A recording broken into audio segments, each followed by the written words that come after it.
بسم اللہ الرحمن الرحیم۔ اور اصل زندگی کب شروع ہوتی ہے؟ جب انسان کو لحد میں رکھا جاتا ہے، وہاں سے عالم برزخ کا سفر شروع، اور اس سفر کو کریٹ کون کرتا ہے؟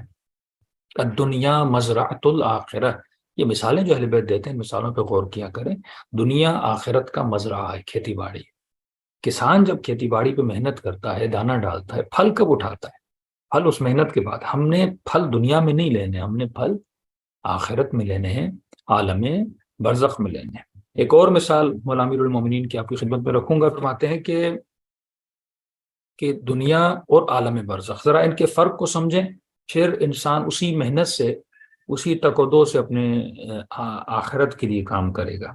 فرماتے ہیں کہ جس طرح جنین یعنی بچہ جو ہوتا ہے ماں کے پیٹ میں، جس طرح جنین ہوتا ہے ماں کے پیٹ میں، اسی طرح دنیا پیٹ ہے اور تو جنین ہے۔ اب اس کو ہم ذرا کھولیں گے اور اس کی مثالوں سے آپ کو سمجھانے کی کوشش کریں گے۔ دیکھیے، ایک بچہ 9 مہینہ ماں کے پیٹ میں ہوتا ہے۔ 9 مہینے ماں کے پیٹ میں بچے کا جسم بنتا ہے۔ پلتا کہاں ہے؟ شکم مادر میں۔ خیال کس نے رکھنا ہے بچے کا؟ ماں نے۔ اب ماں جو کھاتی ہے اس کا اثر بچے پر ہوتا ہے، ماں جو پیتی ہے اس کا اثر بچے پر ہوتا ہے، ماں کی ہر چیز جو ہے وہ بچے پر اثر انداز ہوتی ہے۔ اگر ماں بچے کھانے پینے میں خیال نہ کرے تو نقصان کس کا ہے؟ بچے کا ہے۔ ماں کی ڈیوٹی ہے کہ 9 مہینے کھانے میں، پینے میں، ایون جو باتیں کرتی ہے، ایون جو چیزیں دیکھتی ہے، ہر چیز کا اثر ہوتا ہے۔ حرام کھائے گی، حلال کھائے گی، ہیلدی چیزیں نہیں کھائے گی، ہیلدی فوڈ نہیں کھائے گی، تو نقصان کس کو ہوتا ہے؟ بچے کے جسم کو۔ فرماتے اسی طرح جو دنیا ہے نا، وہ شکم مادر کی طرح ہے۔ دنیا تمہاری ماں ہے، اس پیٹ میں تمہارا جسم بنتا ہے، اور جب تو پیدا ہوتا ہے، دنیا میں آتا ہے، تو یہاں تمہاری روح بنتی ہے۔ اصل جو تمہاری ولادت ہے، تمہیں 2 پیٹوں سے جنم لینا ہے۔ پہلا پیٹ ماں کا، دوسرا پیٹ دنیا کا۔ جب تم مر جاتے ہو تو گویا تمہاری ولادت ہوتی ہے عالم برزخ۔ اب اگر 9 مہینے جس طرح ماں نے اولاد کا خیال رکھا شکم میں، بچہ جب صحیح سالم پیدا ہوتا ہے، ماں کو بڑی خوشی ہوتی ہے۔ اسی طرح اگر تم نے 60 سال، 70 سال، 80 سال دنیا میں تمہاری روح بن رہی ہے، وہاں پہ کھانے پینے کا خیال کرنا ہے، ہر چیز اثر انداز ہوتی ہے بچے پر۔ اسی طرح جب بچہ یہاں پہ ہوتا ہے، آپ نے اس کی ہر چیز کا خیال رکھنا ہے۔ یہاں پہ آپ جو کھاتے ہو وہ عالم برزخ میں ویسا پیدا ہوگا، اگر حرام کھایا ویسا پیدا ہوگا، حلال کھایا ویسا پیدا ہوگا۔ جو تم چیزیں دیکھتے ہو، جو آوازیں تم سنتے ہو، جو باتیں تم کرتے ہو، جہاں تمہارا اٹھنا بیٹھنا ہے، جس ماحول میں تم رہتے ہو، جو کتابیں تم پڑھتے ہو، جس شعبے میں تم جاتے ہو، جس جاب کو تم اختیار کرتے ہو، جس سے تم شادی کرتے ہو، بچوں کی جیسی تربیت کرتے ہو، یہ ہر چیز جو ہے اثر انداز ہو رہی ہے تمہاری روح پر۔ حقیقی مولا فرماتے ہیں کہ تمہاری جو پیدائش ہے وہ کہاں پر ہے؟ وہ عالم برزخ میں ہے۔ اصل جو تمہاری پیدائش ہے وہ عالم برزخ میں۔ اب دنیا میں جو بچے پیدا ہوتے ہیں وہ 3-4 طریقوں کے ہوتے ہیں۔ اب مولا نے مثال دی ہے تو ایگزیکٹ اس مثال پہ آپ نے غور کرنا ہے۔ مثال کے طور پر جو بچے پیدا ہوتے ہیں دنیا میں، وہ 3 طرح کے بچے پیدا ہوتے ہیں یا 4 طرح کے۔ ایک بچہ جب دنیا میں آتا ہے صحیح سالم ہو کر پیدا ہوتا ہے، مثلا اس کی آنکھیں، اس کے ہاتھ پاؤں سب صحیح سالم ہے۔ اب ماں جب ایسے بچے کو دیکھتی ہے تو بڑا خوش ہوتی ہے۔ دوسرا بچہ جب دنیا میں پیدا ہوتا ہے وہ ناقص پیدا ہوتا ہے، مطلب 9 مہینے اس نے بھی ماں کے پیٹ میں گزارے ہیں، لیکن مثلا اس کے ہاتھ نہیں۔ 9 مہینے اس نے گزارے ہیں، مثلا اس کے ایک پیر کٹا ہوا ہے۔ تیسرا بچہ جو دنیا میں پیدا ہوتا ہے وہ بچہ ہوتا ہے جو زائد ہو کر پیدا ہوتا ہے، مثلا 6 انگلیاں لے کر آیا، مثلا 2 دل لے کر آیا، 2 پھیپھڑے لے کر آیا، مثلا ایک جسم میں 2 گردن لے کر آیا۔ ایسے بچے آپ کئی دیکھتے ہیں۔ ان بچوں کو غور سے دیکھا کرے کہ مولا علی کا فرمان ہے۔ اب یہ جو زائد بچہ پیدا ہوا ہے، ماں اس کو دیکھ کے خوش نہیں ہوتی۔ اب یہاں پہ ذرا غور سے بات کو سنیے گا۔ وہ ماں باپ اس کو حالانکہ خوش ہونا چاہیے کہ بچہ ایکسٹرا ایک ہارٹ لے کر آئے، ایک دل لے کر آئے، لیکن خوش نہیں۔ وہ جو ناقص پیدا ہوا ہے اس میں بھی خوش نہیں ہے۔ یہ جو ایکسٹرا آرڈنری پارٹس لے کر آیا ہے اس پہ بھی خوش نہیں ہے۔ چوتھا بچہ وہ پیدا ہوتا ہے جو ناقص بھی نہیں ہے، زائد بھی نہیں ہے، سالم بھی نہیں ہے، بیمار ہے۔ پھیپھڑے تو ہیں، صحیح کام نہیں کر رہے۔ اب ڈاکٹر کہتے ہیں اس نے ہم نے لینا ہے اور اس کو مشین میں رکھنا ہے 1 ہفتہ، 10 دن، 15 دن، 20 دن، لیکن اس کے بعد یہ ٹھیک ہو جائے۔ اس سے اس کی بچانے کی کوشش کرتے ہیں، لیکن وہ بھی اگر بچ گیا تو پوری زندگی دنیا میں تو رہے گا لیکن وہ تکلیف میں رہے گا۔ مثلا پیدا ہوا اندھا ہے، پیدا ہوا گونگا ہے، پیدا ہوا بہرا ہے، اب یہ دنیا میں رہتا تو ہے، لیکن جس طرح ایک صحیح سالم بچہ دنیا سے فائدہ لیتا ہے یہ نہیں لے پاتا۔ اب سوال یہ پیدا ہوتا ہے کیا اسے دنیا تکلیف دے رہی ہے؟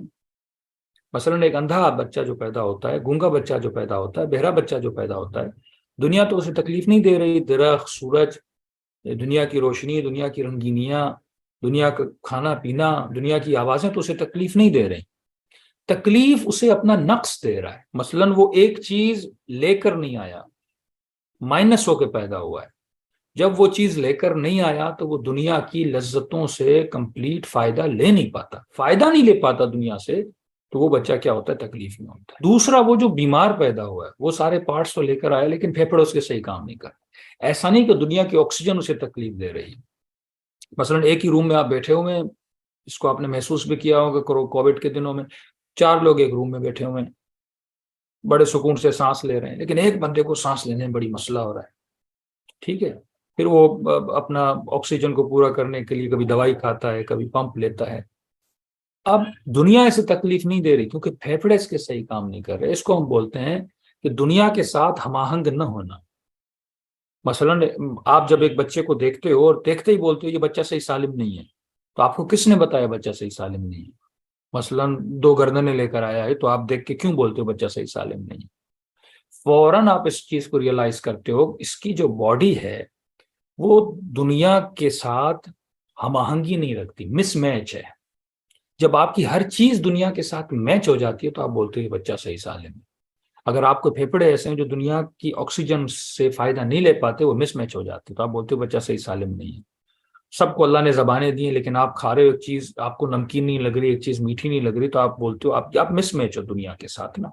اب یہاں سے مولا کی بات کو سمجھنے کا غور کریں، فرماتے اسی طرح جب آخرت میں لوگ پیدا ہوتے ہیں تو وہ بھی 4 طرح کے پیدا ہوتے ہیں۔ کچھ لوگ وہ آخرت میں پیدا ہوتے ہیں جو ناقص ہو کر پیدا ہوتے ہیں، کچھ لوگ وہ پیدا ہوں گے جو زائد ہو کر پیدا ہوں گے، کچھ لوگ وہ پیدا ہوں گے جو صحیح سالم نہیں ہوں گے۔ کبھی آپ پڑھتے ہیں قردۃ خاسین من کان فی ھذہ اعمی، جو یہاں پہ اندھا ہے وہاں پہ اندھا ہوگا۔ اب جہنم اور جنت کا فلسفہ ہے کہ یہ بھی بیان کیا جاتا ہے کہ اگر ایک ناقص انسان کو جو آخرت میں ناقص ہو کر پیدا ہوا، میں مثال دے رہا ہوں آپ کو، مثلا ایک آدمی نے اہل بیت علیہ الصلوۃ والسلام پہ ظلم کیا، کسی کا حق کھایا ہے، یا کسی نے کسی یتیم پہ ظلم کیا ہے، کسی نے کسی کے شوہر کو قتل کر دیا ہے، کسی نے کسی کے بچوں کو مار دیا ہے۔ اب جب یہ عالم برزخ میں پیدا ہوگا، ناقص ہو کر پیدا ہوگا، اس کو اگر جنت میں بھی لے جائیں یہ جنت سے لطف نہیں لے پائے گا۔ کچھ لوگ کہتے ہیں نا اللہ کی مرضی ہے کہ جسے چاہے جنت میں بھیجے، جسے چاہے جہنم میں بھیجے۔ اس فلسفے کو اگر آپ سمجھ لیں، ایک جہنمی کو خدا اگر جنت میں لے جائے کیونکہ وہ ناقص پیدا ہوا ہے، وہ جنت کی نعمتوں سے فائدہ نہیں لے پائے گا، اور فائدہ نہ لینے کے نتیجے میں وہ کیا ہو جائے گا؟ وہ وہاں پہ تکلیف میں ہوگا کہ پھیپھڑے صحیح نہیں ہیں، آپ سانس نہیں لے پا رہے، میں آپ کو دنیا کی بہترین سرسبز باغ کے اندر بھی لے جاؤں، آپ وہاں کی ہوا سے جب آکسیجن صحیح نہیں لے پاؤ گے، آپ اندر میں گھٹو گے اور آپ کی سانس تنگ ہو جائے گی اور آپ تکلیف میں آ جاؤ گے۔ اگر آپ اندھے ہو، میں آپ کو بہترین باغ میں لے جاؤں، جب آپ سنو گے 4 لوگ بولیں گے یار کتنے خوبصورت درخت ہیں، کتنی خوبصورت پرندے ہیں، کتنے خوبصورت پہاڑ ہیں، کتنے خوبصورت آبشار ہیں، لیکن آپ کے پاس آنکھیں نہیں ہیں یا ہیں تو بہت کمزور ہیں، آپ دیکھ نہیں پا رہے، آپ زور لگاؤ گے چیزوں کو دیکھنے کا، آپ تکلیف میں آ جاؤ گے۔ اب فرماتے ہیں بالکل اسی طرح یہ 9 مہینے کا جو پروسیس ہے نا شکم مادر میں، یہی پروسیس ہمارا دنیا کے اندر ہے۔ شکم مادر میں جسم کمپلیٹ ہوتے ہیں اور دنیا میں روح کمپلیٹ ہوتی ہے۔ شکم مادر میں غذا مادیت ہے، کھانا پینا جو ماں کھاتی ہے وہ خون کے ذریعے سے بچے تک پہنچتا ہے۔ اسی طرح دنیا میں جو تمہاری غذا ہے اس کا تم نے خیال رکھنا ہے، جو تم کھاتے ہو، جو تم دیکھتے ہو، جو تم پیتے ہو، یہ ڈورز ہیں، یہ دروازے ہیں، آنکھیں دروازے ہیں، کان دروازے ہیں، یہ غذا چاہتی ہیں، یہ غذا چاہتی ہیں، ہر جگہ سے آپ کی غذا جاری ہے، تصویروں کی غذا، آوازوں کی غذا، ان غذاؤں کے ذریعے سے آپ کی روح کیا ہوتی ہے؟ بنتی ہے۔ اب یہ میرے ہاتھ میں ہے کہ میں ناقص ہو کر پیدا ہونا چاہتا ہوں۔ آپ کہیں گے مولانا زائد بھی کوئی پیدا ہوتے ہیں؟ ہاں بس اللہ نے صبح کی نماز 2 رکعت رکھی، کوئی 4 پڑھ لے، زائد ہو کر لے کر جائے۔ جو واجب اللہ نے کیا اس واجب کو انجام دو، ایکسٹرا آرڈنری کام نہ کرو۔ اللہ نے شیطان سے ڈیمانڈ کی جو میں نے کہا ہے وہ کروں، اس نے کہا نہیں میں اس کے ایکسٹرا جو بھی کروں گا، لیکن جو خدا جو تو نے کہا وہ میں نہیں کروں گا۔ ایکسٹرا آرڈنری اعمال میں نہیں لے جانے۔ آج کئی لوگ ہمارے اسپیشلی مکتب اہل بیت کے کچھ ماننے والے سے جو عقل سے عاری ہو گئے، بعض لوگ عبادات میں زوائدات کو لے کر آتے ہیں، اپنی مرضی اپنی مرضی اپنی مرضی، پھر تجھ میں اور اس شرابی میں کوئی فرق نہیں ہے جس نے صبح کی نماز 4 پڑھا دی، ہاں، جس نے جمعے کو بدھ کو پڑھا دیا۔ آپ نے اگر ایسا بننا، ہم نے وہی کرنا ہے۔ وسلم تسلیمہ ہے، اس تسلیم میں انسان کو خدا نے کیا رکھا ہے؟ سکون رکھا ہے۔ دوسری چیز، یہ تو تقابل ہو گیا پیدائش کا۔ دوسرا تقابل جو اہل بیت علیہ الصلوۃ والسلام مولا علی بتاتے ہیں کہ جنین ہو تم شکم مادر میں، جنین کی طرح ہو۔ ایک تقابل بھی مولا نے بتایا، یعنی آج واقعا انسان 5 منٹ کے لیے یہ سوچے کہ کس قدر چھوٹی ہے شکم مادر، اور اس کے مقابل میں فرماتے ہیں کہ شکم مادر سمجھو دنیا ہے اور دنیا سمجھو عالم برزخ۔ یہ تناسب مولا بتا رہے ہیں کہ کتنا چھوٹا ہے ماں کا پیٹ اور دنیا کتنی بڑی ہے۔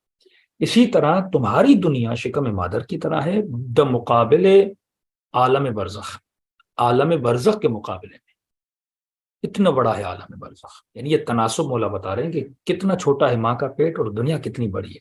اسی طرح تمہاری دنیا شکم مادر کی طرح ہے مقابل عالم برزخ، عالم برزخ کے مقابلے میں اتنا بڑا ہے عالم برزخ۔ اور دوسری چیز، شکم مادر میں تم کتنی نعمتیں لیتے ہو۔ ایک بچہ شکم مادر میں دیکھتا بھی نہیں ہے، 5-6 مہینے کے بعد شاید تھوڑی بہت آوازیں سن لیتا ہے، اور غذا اس کی ناڑے کے ساتھ جاتی ہے۔ اور کیا ہے، بچے کو شکم مادر میں کوئی نعمتیں نہیں ہیں۔ اب اگر ایک کاغذ اور قلم اٹھائیں کہ بھائی بچہ ماں کے پیٹ میں کتنی لذتیں لیتا ہے اور جب دنیا میں پیدا ہوتا ہے تو کتنی لذتیں لیتا ہے، تو یعنی تناسب بھی نہیں ہے، تقابل بھی نہیں۔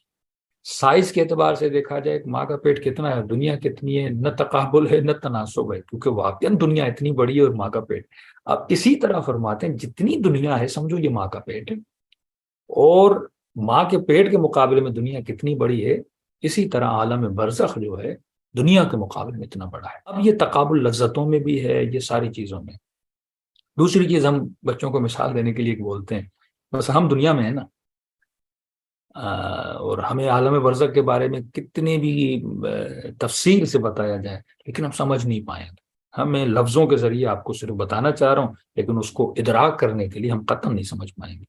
وہ بالکل اسی طرح ہے، اگر ماں کے پیٹ میں جو بچہ رہتا ہے، 4 مہینے کا بچہ، 8 مہینے کا بچہ، 9 مہینے کا بچہ، اگر اس بچے کو جا کر شکم مادر میں یہ بولا جائے کہ باہر ایک بہت بڑی دنیا ہے، تم یہاں بڑے سکون سے بیٹھے ہو ماں کے پیٹ میں، باہر تو بڑی لذتیں ہیں، بڑی تصویریں ہیں، بڑی رونقیں ہیں، اور بڑے سیر کی، بڑے گھومنے کی جگہیں ہیں، تو وہ بچہ بولے گا کہ میں ماں کے پیٹ میں بڑا سکون سے ہوں اور تم ایسی باتیں نہ کرو۔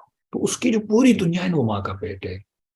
تبھی جب وہ اس شکم مادر سے نکلتا ہے تو روتا ہوا آتا ہے، کیونکہ وہ وہاں کو اپنی آسائش سمجھتا ہے، آرامش سمجھتا ہے۔ جب وہاں سے نکلتا ہے تو روتا ہوا آتا ہے، وہ سمجھتا ہے کہ مجھ سے آسائش چھینی جا رہی۔ لیکن چند ہی دن جب اس دنیا میں آتا ہے، اب اسے بولا جائے کہ واپس جاؤ، وہ اچھا یہ اچھا بولتا نہیں، دنیا سب کچھ ہے، وہاں کیا تھا، ایک اندھیرا تھا۔ اسی طرح جب ہمیں قبر کا نام سنتے ہیں، موت کا نام سنتے ہیں، ہم بڑے گھبراتے ہیں، ہم نہیں جانا چاہتے، کیونکہ ہم نے وہاں کو دیکھا نہیں۔ ہم اسی دنیا کو اپنا سب کچھ سکون سمجھتے ہیں، جب جدائی کی باری آتی ہے تو اسی طرح انسان مایوس ہو جاتا ہے۔ لیکن جب وہاں جاتا ہے، وہاں کی نعمتوں کو دیکھا، اب اسے بولا جائے پلٹا دیں تجھے دنیا میں، قطعاً مرنے والا واپس نہیں آنا چاہتا۔ تیسری چیز، لذتوں کے اعتبار سے جتنی لذتیں انسان کو شکم میں ملتی ہیں، اس سے ہزاروں گنا لذتیں جو ہے انسان آ کر دنیا میں حاصل کرتا ہے۔ وہ ساری لذتیں جو دنیا میں ہیں اس کا بھی تقابل وہاں سے نہیں ہے۔